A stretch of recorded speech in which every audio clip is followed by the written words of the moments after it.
we have most likely in Quebec over 60 and 65% of the deal over commercial, they fall apart because the broker don't know how to do right due diligence. Plus your equipment, if you're medical, like you might need extra power for this machine or this X-ray machine. We had a client, she had an X-ray machine in their offices, and then we had to bring in extra power. It's an extra $5,000 that wasn't planned for. Absolutely. In Quebec, you're talking about 16,000 agents there that might be the broker that we have there, but in French and English, and in French, it's really the courtier, the broker there. Okay, Normand, thank you for coming onto the podcast. And thank you. Thanks for inviting. Thank you very much. Could you tell us a little bit about your background and how you got into commercial real estate? Yes. Well, my name is Normand Shanks. I'm with Remax Cartier, and I've been there for in real estate for over 20 years. Initially, I started with residential, and I was, of course, in a charter real estate broker. And the charter real estate broker at that time was commercial and residential. Over time, the kind of permit has changed, but this is what I'm doing is residential and commercial. And, depending of the type of project that we have there, that's really what I have there.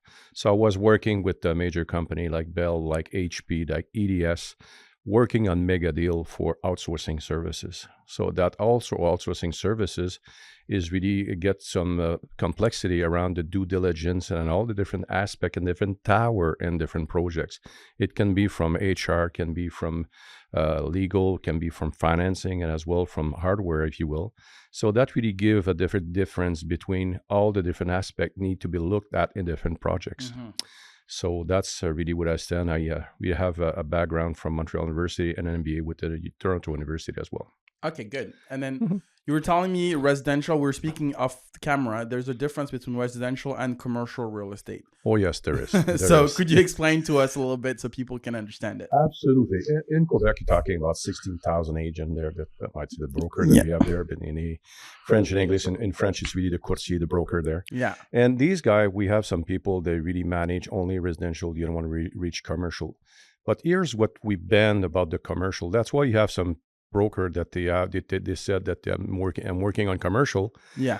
And the problem is they just work on the multiplex, which is 8-9 doors or something. But really the permit we have there. So door is an apartment. An apartment, you're right. Okay.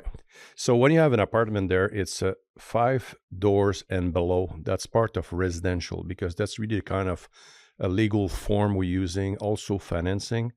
But as soon as you go above that in the multiplex or residential, that's become commercial. Mm-hmm. That may change in the near future there, but they're working on it right now, probably to reduce this to below 8 doors. Okay.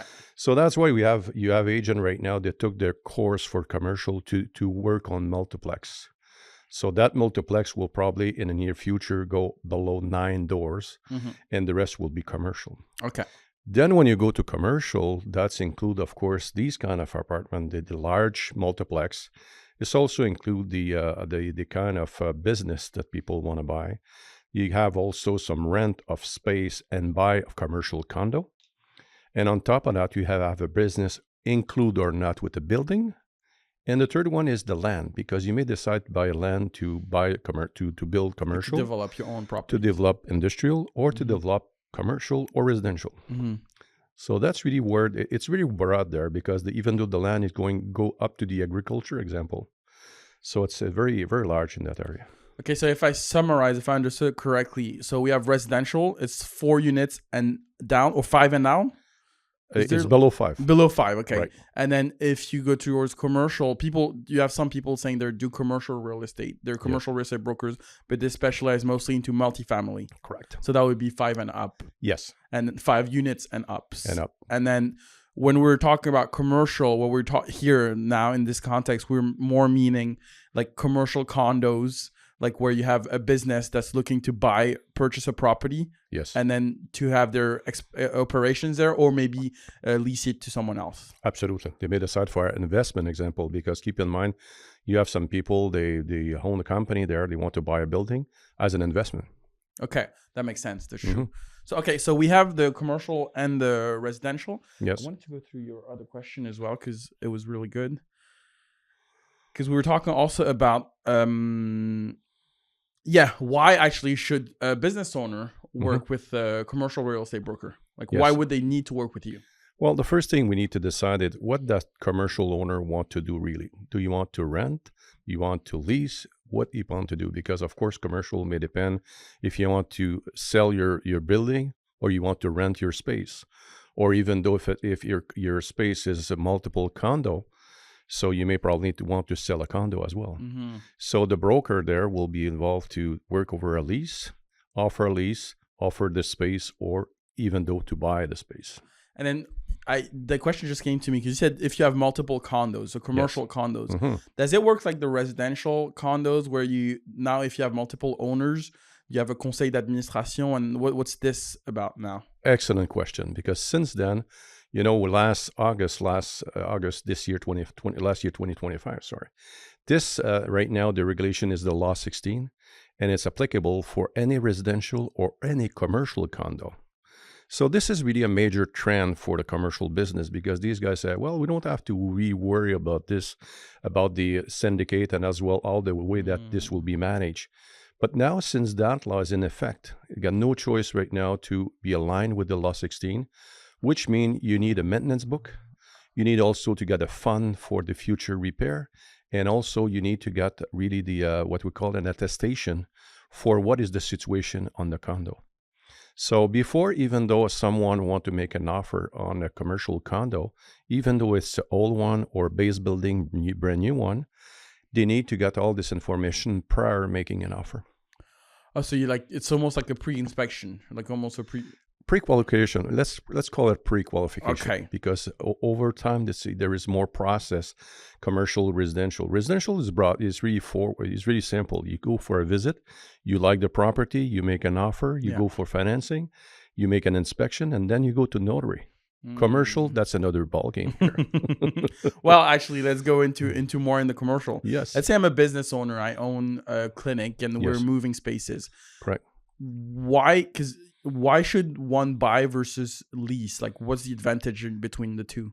Excellent question too, because right now, if I'm a business owner and I said, well, I may decide to rent my space, but I will give money to somebody else for himself to pay the mortgage on a building. Yeah. Or I may decide to create a different holding that I will buy that building or the commercial condo from that holding. And with my operations, I will pay my rent from the right pocket to the left pocket. Mm-hmm. So this is really where more and more you have some professional, they're going in that path. Okay, so basically they're buying the property and renting they rent to themselves. Oh. You create a holding to buy the property. Okay. And the business pay the rent to that holding. Okay, I understand. Mm-hmm. So, I understand. And what's the advantage of that? It's really fiscal, and also you get also when the people that decide to, example, if a doctor or even though a professional, even though notary lawyer decide to just shut down the business because it's time to, then they have an asset to resell. Okay, and that's not part of their business. That's not part of their business because it's part of a different holding. Oh, okay, that's smart. I never thought of this. It's part of an investment, if you will. Okay, I didn't even think of this. Okay. I wanted to go because I read the questions. I really liked them, so I wanted to go through them. So let's say we stick to buying for now. Yes, okay. We're buying a commercial property. Mm-hmm. So what's like the main steps of buying a commercial property? Okay, if you come to see me and said, or someone called me and said, well, I would like to buy a commercial building or something here. The first question is, we will have a conversation about really what you need. Do you want to have just a single business, or you want to have a kind of industrial space? What do you want to do there? Really, that's the first question. Then after that, I'll explain the process that when we'll get there, first thing we need to do is we need to sign a contract. The reason for a contract is very important because the contract really is in effect to ensure that I will defend the objective and defend the customer for his goal of buying the space. Mm-hmm. That's really what we want to do. Okay. So if defending is that customer to ensure that we have all the thing in place, when we sign the contract, then after that, we will define what is the need. Okay. And the need, of course, from there is we need to decide, we need to go to what you want to do in the building, what kind of space you want, what kind of, example, power you may need based on the business they have there. Depending on what kind of industry you're in. Exactly. Okay. So when we get there, we sign a contract first, we determine what really is the need. When we go there, we start to seek for the location. When we find the location, of course, the first step will be to get, of course, a visit of the location. Then after that, immediately the second step is we need to confirm with the city what is the usage it's permit there. Yeah. Because you may decide to have a usage which is not permit or it is. And also if you have a professional that you get some customer, do you have a building here with an elevator if it's not at the main floor? What these kind of things that we need to validate. Like check the base building to make sure it matches with your type of business you're operating. That's right. And the term base building is very important here because when we said base building, if you buy or you rent, but right now we're going to buy this. So if it's buy from a new building, it's really come base building. So it's really to concrete floor to ceiling. It's very simple, that up down to the window. Okay. And then after that, you need to decide what you want to do. When you know exactly what to do is you will probably call for someone to get a design when the checklist with the usage with the city is done. Then the design is coming to see how this will be reorganized. So if you want to create some office, if it's a dentist example, you need to align the chair, align the water pipes and everything. Also, you need to have someone that will look about the HVAC. Yeah. So that's very important. By the way, actually, we do that in terms, like, let's say you have a client that you're visiting a space. Yes. As engineers and general contractors, we come in and we could do like a walkthrough, like a 30-minute walkthrough with you, so that we could check it, so that you and your clients have some feedback on what we think as general contractors and engineers on the building. Perfect. And of course, based on the need of the customer and the usage, again, you may decide, do you have enough power or you need to have 600 volt, whatever it is. That's another, something that's important here. And also, do you need to get the loading dock? Do you have a door? You need a 14 feet door here, whatever that you want. Yeah. So it's all depending what kind of service that you want to provide. It's really for office. Is it office and a warehouse or office with, a workshop? It may depend from one to the other. Because from other podcasts I've seen, not even just commercial real estate brokers, even like interior designers, architects, and all the other professional. Every time, from what I'm understanding, I'm getting a common theme that the needs intake is the most important part of the project. So that way you don't waste your time looking for a space that the client doesn't need. Absolutely. It's very important you have someone that will design and you create what you need there. So when we get there, is most likely when we get involved, the people got a very good idea what they want there. So when that person know exactly what kind of how many office you want to get there, what kind of what kind of walls you want to install. You want to have glass wall, a conference room, and all that stuff. This is where, of course, the need of the power will be determined, because if you have so many screen, so many computer, do you need a UPS? What is needed there, and what really the usage you want to create from there? Okay, I understand. So that's and of course you going to a building there. Is that building can provide you a power generator or not? You need or not or. Because let's say you have a medical thing in there, you might need some power generation in case like you lose power, basically. If you lose power, you may have some backup. Backup free. Okay. And sometimes, depending on what kind of medical equipment you have there, you may have you need some time uninterrupted power. Yeah, I can understand. That's a different ball game. We had like a client, they did like visa stuff, and they had like the thing for the what do you call that? Thumbprints. Yes. And the fingerprints, and that fingerprint scanners, but there's like rules and regulations for France, because it was visa for France and Canada to France. And we actually had to install like big UPS unit because of that. We had to add those into like the cost, specifically because the regulation for those as well. So that actually makes sense. You can imagine if you have a medical that take care about, example, the breast cancer examination and all that stuff, and they're going to nuclear machine there. This really have to be interrupted. So you're talking about different ball game here. That's really need to be clarified. So much project to plan on to, and it's good if the base building already has what you need, then that's you're saving like $100,000. Oh, it's sometime more than that. It's crazy. Yes. Okay. We had the other good questions here, so let me get through them. Okay. It was mainly about like pricing, cap rates, and then conditions. So let's just move on to, what do you think? Like, how do you determine that the price of a commercial property? Where do you find that? Well, it's depending. First, if you got a commercial property and you decide to rent to different tenants here, and what you want to do is you want to ensure you're going to recover all your expense, because if you decide to make a gross lease or triple net lease, Okay. gross lease is one number all included. Okay. When I said all included, no power, and that's it. But when it's said that Without the expenses, typically. So, without the expenses are included in a gross lease. okay. CapEx, I mean the tax and also the maintenance of the building and the improvement, it's included there. Okay. When you're going to a triple net, let's because you got net, and let's go to triple net. Triple net, what it is, it's really you got a base lease, you got the optional lease, which include the OPEX. OPEX mean the city tax, the improvement and repair need to be in the building, and that's part of the operational. But also that's also if you need some improvement you want to do in your own space, it's your charge, a charge of the tenant. Okay. Like tenant improvement. But don't you have, like with some landlord, can you negotiate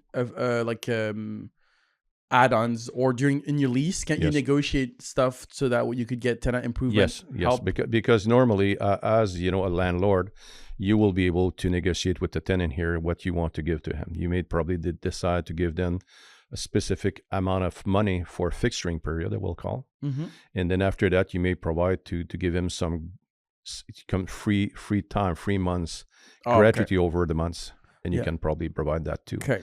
This is 2 components, and after that, when the lease is negotiated, it started from there. Okay, I understand. But keep in mind, when you get these into these commercial lease, we're talking about lease here. Yeah. Of course, all kind of diligence from the landlord need to be done as well. How financially the company is solid. How like financial statements, going through that understanding. Financial statement, and need to be, of course, you need to count sometime they will ask for personal bonding as well, because they want to ensure that the person is viable, so that they could put a lien on other property, like so you could personally back up in case you default on the lease. You guarantee personally the lease, and the way example you have these commercial lease, sometimes it's a base of 5 to 10 years, or there's a mixity on that. And when you got the kind of personal bonding that you will provide, is that bonding is decreasing over years. So the first year you guarantee 10 years, second year 9, and it's going decrease that way. I understand. Okay, that makes sense. More so it goes time down that over your time. lease is progressing, Yeah. less your bonding is. Okay, so it's like it evolves over time, right? Because at 10 years you're more risky, but over time, like the landlord knows you've developed a relationship, so it just goes down and goes down. Absolutely. Okay, that makes sense. And then we were talking about, especially it works also in residential, but what's a cap rate? What does that mean? Well, the cap rate is really something. It's a kind of guideline that the financial is really looking at, because what you want to do is you want to ensure that you reach what is the net income based on the asking price. Okay, that's exactly what a cap rate is. You divide the net income divided by the asking price. That will give you a band that normally the bank will look to see. Normally the bank are seeking to get something probably no more than 6, 5, 5.5 and below. Is really lower is your capex, better the investment is. The lower the cap rate is, the better the investment is. Okay, so could you give us an example of of how you calculate the cap rate, like with actual numbers? Well, if I got example, the cap rate, and I say here that I have my net income is example 50K. Okay. 50K, and I got a building here that's yearly. That's yearly. I'm talking about annual, of course. Okay. And then what you have to do is you take your number, and you said your asking price is example 500K. That gives you a cap rate of 10, which is too high. Okay. You need to get a better revenue for that, or even to reduce the asking price. Okay, I understand. You see? Okay, so because if you reduce the asking price, then it will go. It's going down, of course. Okay. That's what it is. So if we say that you have 50K of revenue, and example you're asking 250, well, you will be probably in a better range. But because I don't know if I'm misunderstanding, because I was looking at let's say other YouTubers or Manny Koshbin, let's say, and you're saying that they're looking at cap rate, that when they're buying, they want cap rate minimum of 5 and looking at a higher cap rate. Correct. We're just talking about when you try to, what you want to do is, what you want to do, you want a better cap rate, but the problem, the cap rate need to make sense. If you the example we have here, 50K of revenue, and you example, you're asking 500K, the cap rate of 10, the bank will say, well, it doesn't make sense here because the revenue is not enough to justify a cap rate of a 10 example. Okay. So that's why you need to ensure that there is a fair adjustment in that came from because a bank will calculate a cap rate, but they will also calculate what is really the economical value. Because when you have, you buy something that, as a buyer, you may decide what is the market value is one thing. This is really what the market is willing to pay in specific time. And also you got the economical value. The economical value is really what the bank will allow you or wait for your lease. Okay, I understand. Yeah, sorry, for your mortgage, not for the lease, for the mortgage. Because the bank. So in the case that most of the time they will probably give you around 75% of the value, but the economical value need to be calculated that way. Okay. So they said we have a range of, with a cap rate we want to reach is 5.5. Yeah. But also when we got this, they will take your asking or the price you will pay, and they will apply these number and said, well, we're going to be able to give you a mortgage of 75%. And if you pay more, you will probably have to put more cash down. Okay, I understand. So let's say, if we take back your example, if the property, the net operating income is 50,000 and you divide it by your 10% cap rate, then that brings you to $500,000 of the property value. Yeah. Then if the bank lends you 75% loan to value, then they will lend you 75% of that $500,000. Yeah, but they will at 10% cap rate, they will not do it because they got some rules to follow. Okay. They will probably do it if you got a 5.5, that will make sense to them. Okay. Because there's two ways you can look about the cap rate. You can look as the person who want to sell, but also you need to look about the person who want to buy. Yeah. Because really, this is where the bank and the mortgage will have a look at that. But the thing I'm confused about is I was thinking as a buyer, isn't it better the higher the cap rate, the better it is? Because if, let's say, cap rate is net operating income divided by asking price, or then not asking. Yeah. We have 50K. Yeah. Divide by example 500K. Yeah. That's 10. Yeah. Right. Cap rate of 10. Right. Yeah. So if, let's say, 100. Okay, so it's lower, so it's better. My bad. That makes more sense now. No problem. No, that's the way the bank will have a look at that, because if they said that the cap rate is too high, it doesn't make sense, because if it's too high, it's because the revenue are not there. Yeah, okay, I understand. Okay, that makes more sense now. Yeah. Okay. And then when you buy something like this, someone want to buy, keep in mind that one other point is very important, depending where you buy.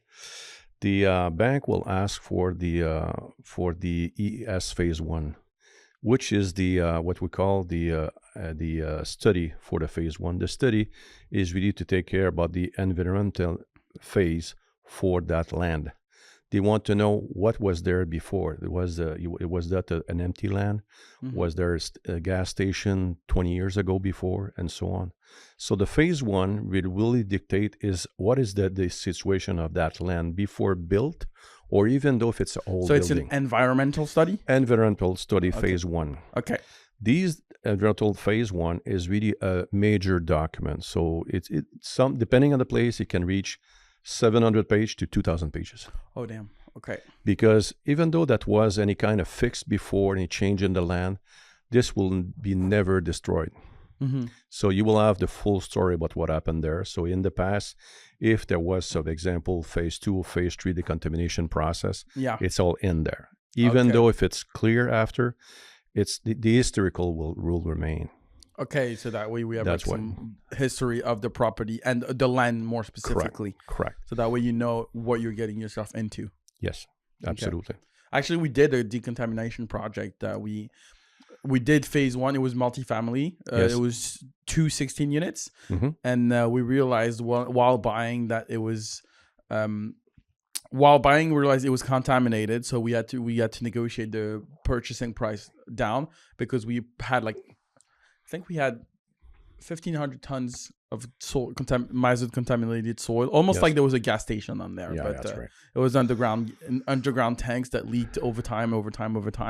It just like drove the property value down because no bank would loan on it and nobody would buy it because you have to decontaminate it. So so we had to negotiate with them. And sometimes that decontamination phase could be very costly, because keep in mind 1.2 cost us. Oh yeah, because you get some band you want to conserve, because it can be a greater than B or smaller than B. Because if you're B and equal, that's good for commercial. Mm-hmm. But if you're going for residential, it have to be below B. Exactly. So that's part of course, legend or regulation they have in the report. Yeah. But the first thing we want to do initially when we have a new land like this, we want to look at phase one and read at the conclusion. The conclusion, if it says there's no need to require a subsequent phase, you're good in business. Yeah. But then if it require a phase two, what it is the same thing, but now they're coming to drill some hole. They took some samples because they know where area was probably, fragile, let's put it this way. And then they send this to the lab. And if the lab decides it's too much, they will probably drill again. Yeah. And then it's moving to a phase three. A phase three, this is where you're talking about the contamination phase. Yeah. And depending the location, because it's more expensive to decontaminate, example, in Montreal, that could be in Laval or somewhere, because where they can dump the contaminated stuff. Yeah, because not every site will take the contamination soil, and then you have to go through Trace Quebec. Yes. Well, now most of the time you do have to go to Trace Quebec, but now you do have to go to Trace Quebec. Your driver has to fill out some paperwork. The site has to fill out some paperwork. They're charging you a fortune I think it's crazy. I think it costs us like $100,000 just in site. Oh yeah, disposal, just because it was contaminated, and you had to go. Each driver had to drive 40 minutes, when you have sites right there, because you have to. Not every site will take it. You're right, because the different cycles taking different material. Exactly. That's right. And then so we had to go to this other site. And then, anyways, it was long. We had lots of drivers coming in and out. They had to fill the paperwork, and it was a process. At least you learn. It's like I've learned a lot through that process. So, give you an example. This is one of the main point that when you want to hire a broker that know what he's doing there to ensure that the right due diligence is done. Yeah. Because keep in mind, for our client who listen to this right now, we have most likely in Quebec over 60 and 65% of the deal over commercial, they fall apart because the broker don't know how to do the right due diligence. Mm-hmm. Due diligence is so important because we're talking about the base phase here. But when it's time to get financing and all that stuff, you may decide at some point or need to get everyone around a table in a conference room, even though financial, legal, and a customer, to just get all the agreement together. Mm-hmm. Someone need to be the captain of the project. Yeah, here. Agreed, 100%. And this is really my role to do this. This is what I'm doing for customer. And this is what my customer is paying for. Yeah, exactly. So then peace of mind, because you know what you're doing. Well, that's right. And after that, I need to bring some expertise like you, people that will come and we follow the project. It's really a project management and due diligence process. That's what we're doing. The way I like to explain it to clients personally is that the step one is you need to find your space. So you bring in Normand. Yes. And then step one, you found your space. Step two, you need to get an idea of what's going to go in there. You need to plan for it. You need your designs and permits. So for your designs and permits, you bring your architects that will talk with the city and handle that part of the process. Your designer will come in and will do the layout, and then all the finishes and everything to make the space look feel proper and have a proper flow of the patients or whatever your business is. And then I bring in the architects, not architects, but the engineers. So mechanical engineer, we said, for the plumbing and the ventilation that people always forget. Then you have your electrical engineer to make sure you have enough power for everything you want to put in, especially because the interior designer, he will make a plan with a lot of electrical stuff, but we don't know yet whether or not we have enough power in the building to carry everything that the interior designer puts in. Plus your equipment, if you're medical, you might need extra power for this machine or this X-ray machine. We had a client, she had an X-ray machine in their offices, and then we had to bring in extra power. It was an extra $5,000 that wasn't planned for, because there was not enough power in the base building, so we had to install a transformer. And then anyways, it was that, and then so I like to break it down: find the space, design and permits, and then you build. That's right. And we'll go one step, just very important, just before, because before going to the design, keep in mind that right now over the city, even if it's an existing building and you want to change the usage, Yeah. it's even though applicable to that, or even though it's a new build. First thing you want to do when you decide what you want to do, the first step you need to go to a CCU, which is the urbanism committee that to present your project.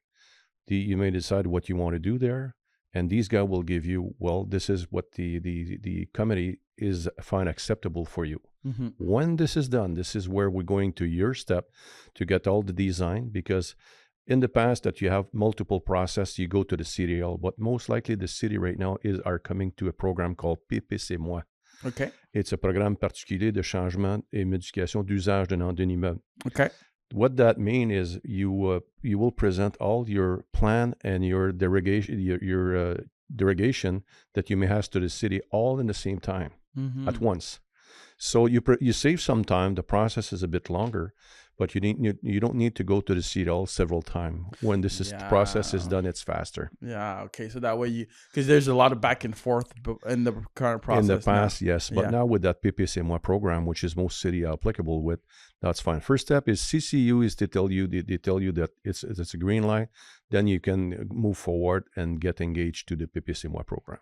Okay, good. And then I want to roll back because you were talking about a due diligence. Yes.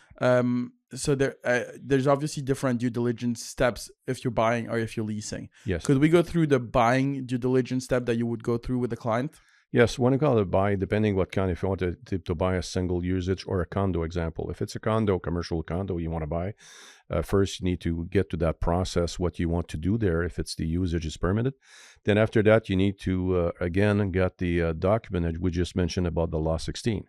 So when you got this, you know exactly if there is any special assessment that need to be paid by, if there's any assessment that need to special assessment that have been voted in the last minutes for the year before, then that costs have to be paid by the seller, not the buyer. Okay. Because it's been voted already. Yeah. So you look about the financial statement. You're looking about how many syndicate may have there. Some may have a horizontal, vertical. They may have 2 or 3 syndicate there, depending where you're located. So you need. What's the difference between an horizontal and a vertical syndicate? I will simplify this. When you may have a horizontal, when you go to a simple example, multiple condo there, example 4 or 5 unit or 10 units, the horizontal is really the land itself. That's a cadastry number. Okay. Each vertical, each unit do have their own number. That's vertical. Okay. Horizontal and vertical. I understand what you mean now. Okay. And then if you have parking space, you may have each cadastry for every parking space as well. Okay, I understand. Is that still vertical? That's still vertical. Okay. You may have a double horizontal where you have it's not called a multiplex, but you have different building that are all condo in the same street example. And the street they decide for maintenance and example for snow removal, and they have another syndicate for that. Okay. So that's why you may have at some point a double syndicate. Okay, that makes sense now. Okay. So let's go back to the due diligence. Yes. You were saying commercial condos you were talking about. Yes. Mm-hmm. So what could you get back to it? Yeah. So when we go to commercial condo, first I will go with that CCU, what I want to do there. Yeah. We're going to asking to the seller, give us all the documentation here, talking about the attestation, all the minutes and also the financial statement. Okay. Then when we have all this here, we will have also for an updated certificate, because the certificate of legalization is so important. You need to get someone that it have to be not older than 10 years. And if there is no change associated with that. Also, you need to ensure that when it's moving that way, that the due diligence will become to start the financing and start the design and also start the inspection, because the inspection and the financing is two track, they're working simultaneover. Okay. Inspection is faster because in commercial, the financing can take a longer time. Normal over financing, normal commercial, 60 days is the normal, but you may probably extend at some time, because if I do looking for a major project, I may going here to a real estate broker, because that broker will look about different solution, or if the customer is doing exactly with one of the bank that you have already a relation that. When you said broker, like commercial mortgage broker. Commercial mortgage broker. You're Okay. Right. So when these guys, they can look about different solution here. And on the other side, you have a customer that is already established, example, to RBC or National Bank or BMO, and you want to keep with them, that's fine. But depending on the size of the project, these banks may decide to make a joint venture with BDC. Okay. That happened. So when you're talking about all this, is again, the due diligence is to ensure, as these guys are talking together, Yeah. do we have all the people there? Do we have of course, the legal person need to be involved. Example, you may decide to buy a condo just by yourself, but you're a partner. You need to get an agreement, to partner. You need to get a partner agreement. Yeah, I can understand. Then that partner agreement if you decide to just divide yourself at some time, what is going on with the condo? What's going on with the business here? So again, this is something have to be done. Okay, so that's part of all the due diligence process that we part of the due diligence to ensure that this is covered. And that's who buying a property. Buying property, okay. Yes. And if you buy property and you buy business, that is a different asset.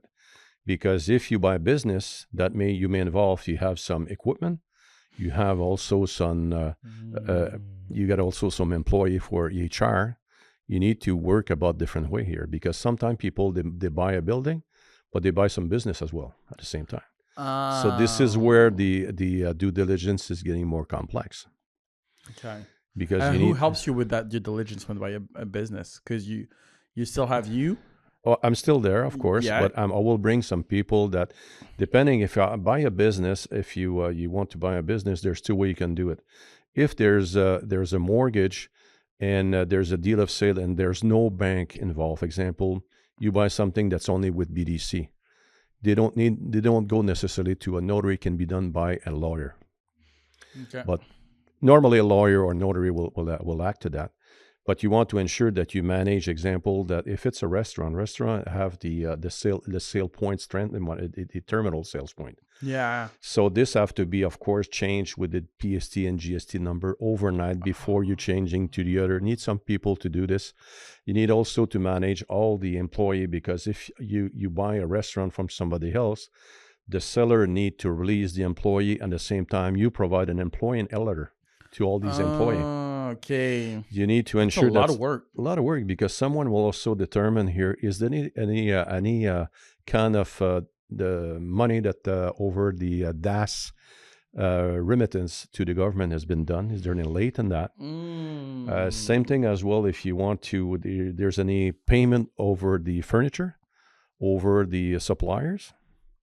So that's I didn't even think of that. And you may decide again, when someone said, well, I would like to buy the instead to buy the asset, I want to buy the share of the company. That's a different ballgame, because if you wanted to buy the shares, the problem with that is, what if anything that in the cupboard, you have start in the cupboard, that may happen. Oh, I didn't think of that. Actually, I never actually wondered about buying a business, but there's a lot of work to do in that.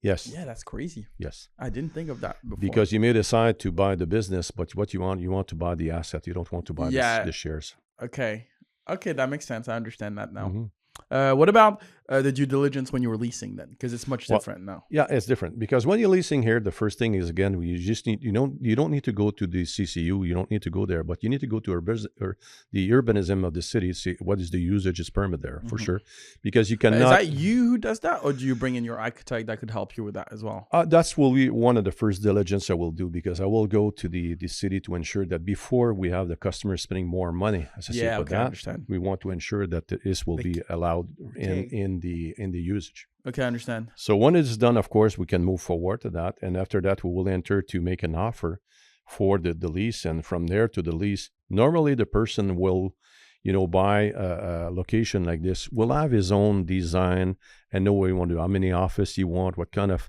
You got a rough idea. You got a rough idea. You're right. I mean, if you're shopping around for a space, you kind of know what you're needing. Yes. Then after that, it's time we're entering into the lease negotiation, of course. This isn't talking about, earlier we talked about the fixturing period. Yeah. We're talking about the free period of time you will have for your lease. Yeah. And then we come the statement with a date, and after that, the bonding and all the different clauses associated with that. And that's over the offer. And the offer will lead to a lease itself. So of course, we want to ensure that over the offer will match what it will be included in the lease, because they're more detailed in the lease than that will be over an offer. Okay, I understand. So, and also when this is done, we go into the process and also the fixturing period, and then the customer is ready to go for his business. But what is really important as well, a recommendation will be, as soon that the lease is signed, this customer need to register the lease. So what does that mean, registering a lease? You're going to the Registraire de Quebec, and what you want to do, you want someone that will register the lease, because if the owner of the building decide to sell the building, there's no TAL, the Tribunal Administratif du Logement, for commercial. It's good for residential. Yeah. Commercial, unfortunately, is very brutal.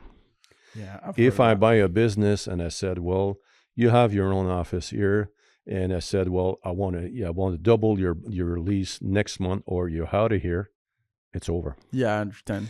So if you have a lease, your lease is registered, then the new owner need to respect that lease for the period of time you have there.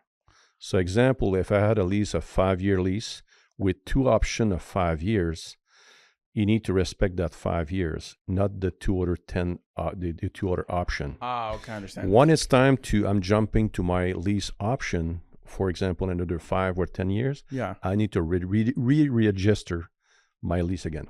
Because we're a new landlord. Correct. Okay, that makes sense. Okay, let me go through the other questions that we have here, because they were good, as I said before. We did fixturing period. We talked about that. Tenants, who pays for the tenants improvement? First of all, what does tenant improvement mean? Well, that's a good question, because right now if I'm talking here that example, the front glass need to be replaced and part of the building, no question asked, it have to be done by the landlord. Because it's base building. It's base building. It's part of the shell. Okay. But if talking here, it's time to put some inside door, walls, and electricity and all that stuff.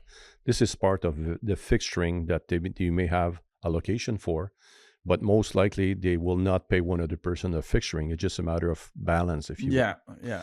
So if the person want to invest, over, your the office, also finishing and the floor seating and all that stuff.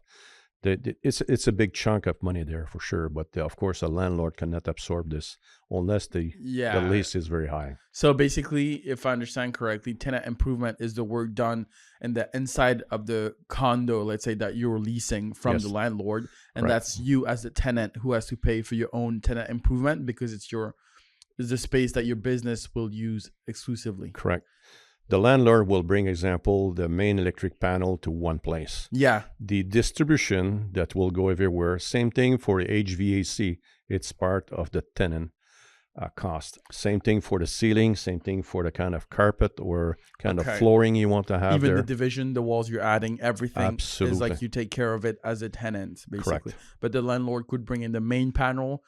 I've seen landlords also demolish the previous space to bring it to shell. Yes. So that way you can come in as a tenant and just have the shell, and you don't have any demolition to do. It's like a brand new space, and you could just do your work that you need to do. That's what normally, a landlord will do, is you want to bring the new space as an empty shell. Yeah, because it's easier for them to lease as well. That's right.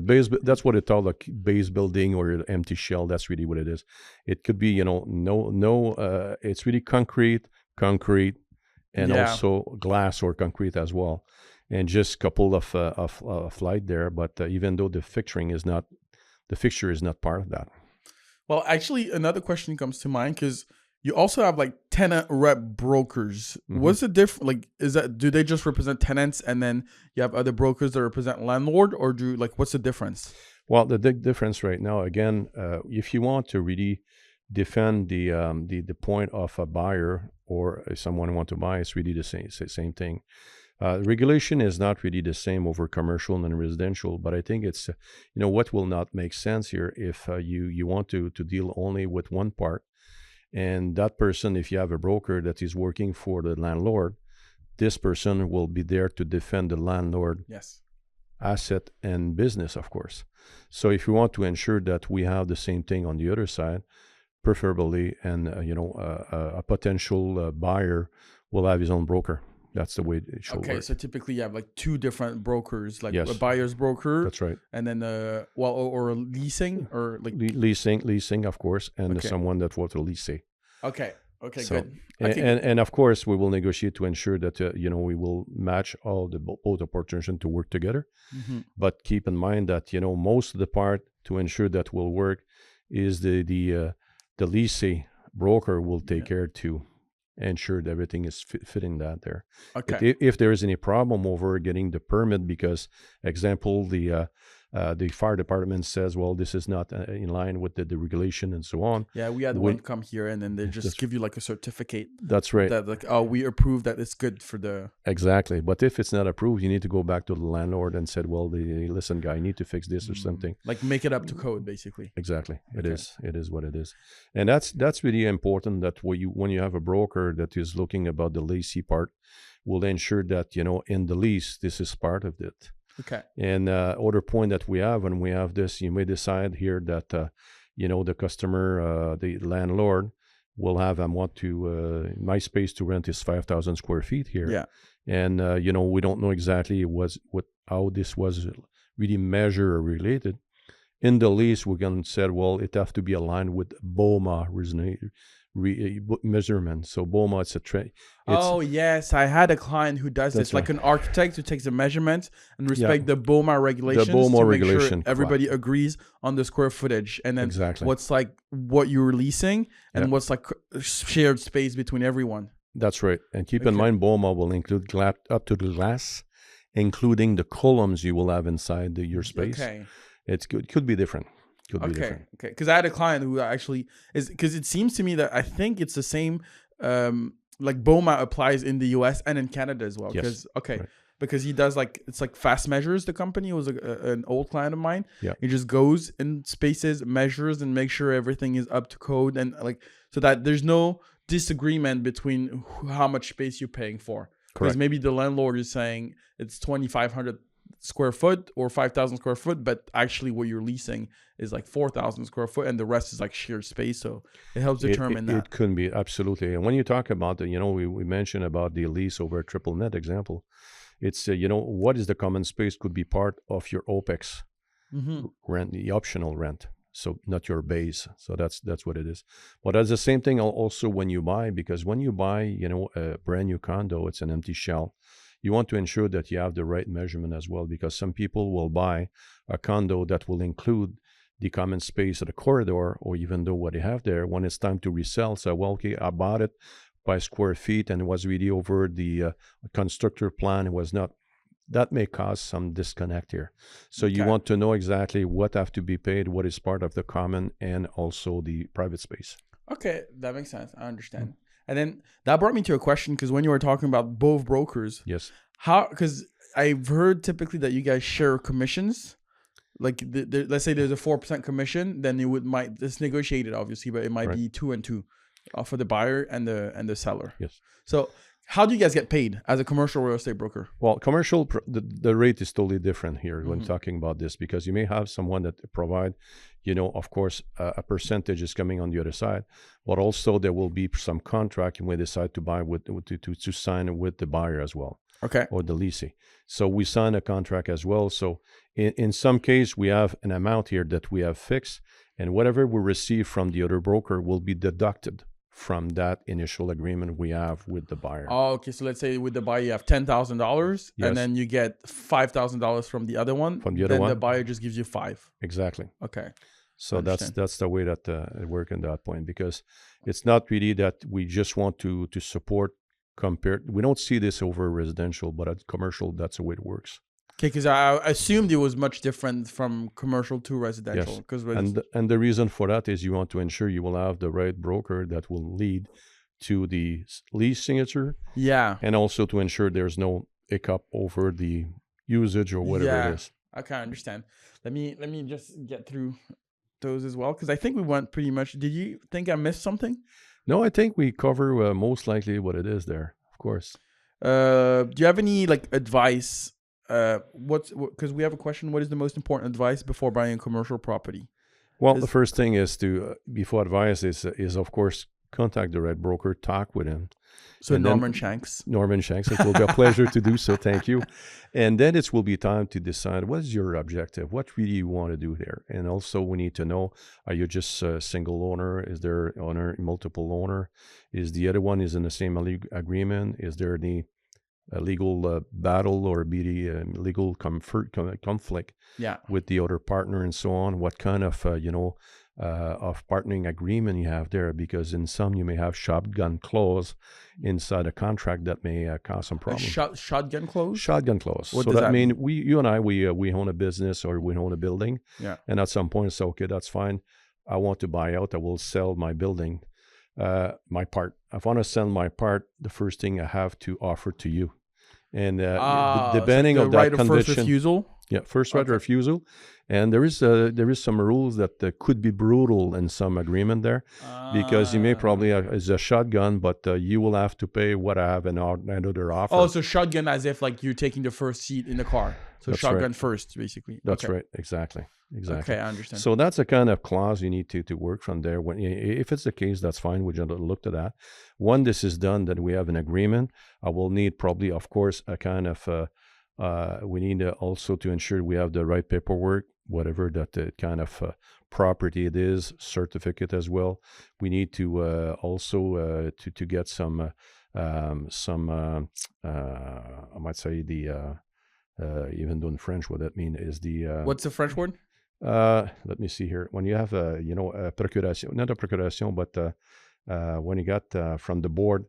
You need like they allow you to that's to right. work on their behalf. Oh yeah, sorry about that. Yeah, that's right. Not work on their behalf, but it's a statement from the board that says we allow to sell that property. Okay, I understand. So that's what you need to ensure that you have that document there ready, and then when it's time to get there, this is where we're ready to put on the market again, based on the kind of property.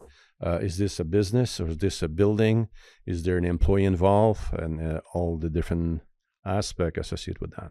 Okay, good. Well, I think we've gone through pretty much what we wanted to cover. Okay. Could you explain to us now that we're concluding how, like, reminder of like what types of clients you work with, and then where can those types of clients find you? Well, okay. The first thing is most likely when we look about the business, and I think what we're working with you guys over all your professional services you offer, it can be really applied that someone want to buy a building, existing building or brand new building that you want to move his office in. Let's put it this way. First thing, if your customer already have, he already established, example, he's renting a space and he decide, okay, that's enough, I want to buy a space. Okay, I understand. Well, you want to buy a space, this is one thing. Or you may decide to move from a rent to another area which is larger or smaller, whatever because it is. Business is growing. Or you want to just downsizing, whatever.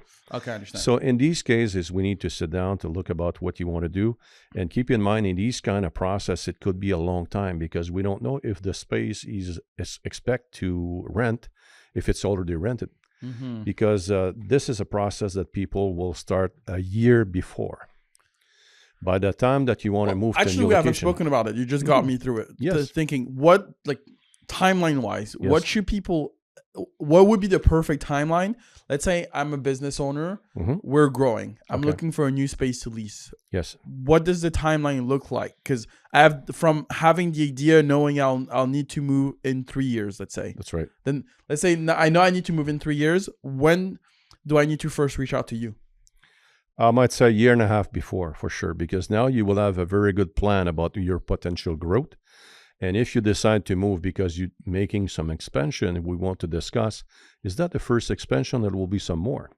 Because we may decide to take a space here that will allow you to grow in the same building, example. So maybe like you want to think about not just the 3-year plan, but you also want to think about the 5-year plan and the 10-year plans, because you don't want to be stuck in the space. Like, having done a lot of TI, in the Yep. space you're going to stay in for 3 years, and then you have to move, and then you have to redo TI, and you spent like $1 million, but you have to move in 3 years. Yes. Okay. That's right. So of course, it will be tough to ask for, a business owner say, well, I don't know where I'm going to be in 10 years.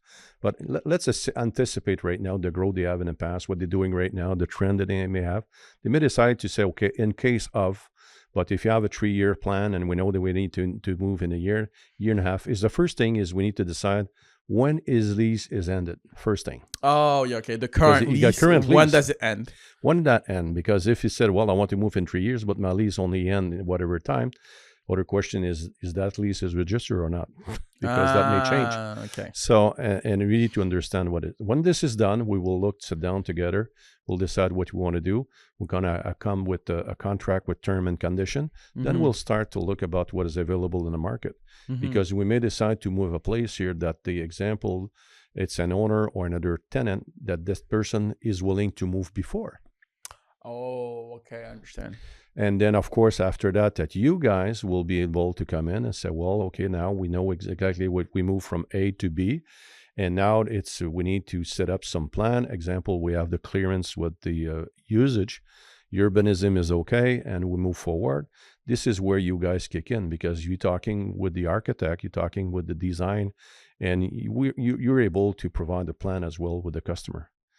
But you know that, and I know that even though you come for a price for build today, that will change 6 months down the road because the material, even though your cost of product or cost of employee will change, but at least you will be able to build an estimate from there. Yes. And this is where your people will be able to say, okay, can I move now? What it is? And you can secure your time as well because what you want to do is your people, your customer want to go to your place to get a single shopping. One-stop shopping is so important because you will bring all the people that will fill in for him. It adds convenience. As convenience.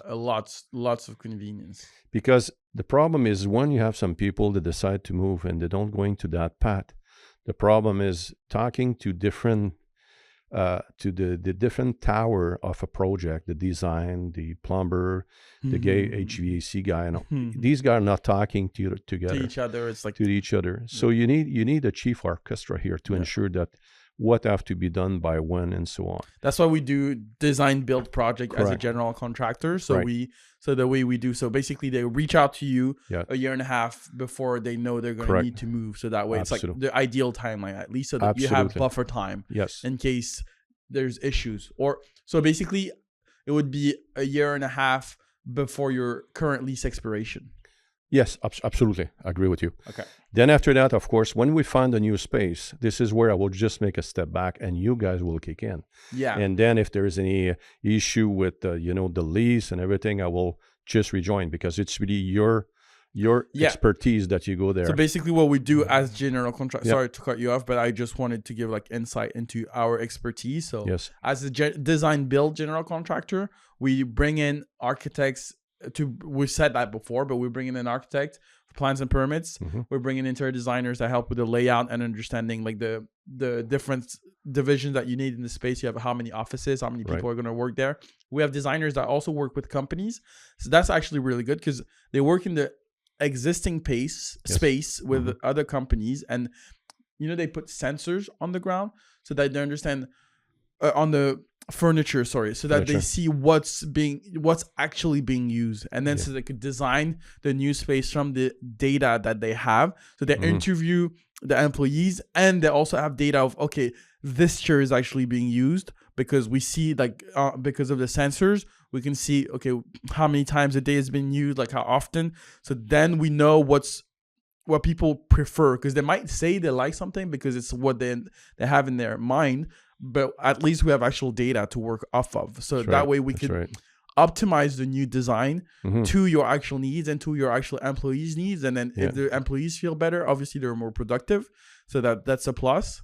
So architects for plans and permits, designers our engineers I had another designer in there. We were saying that the designer is the what. So what would the space look like?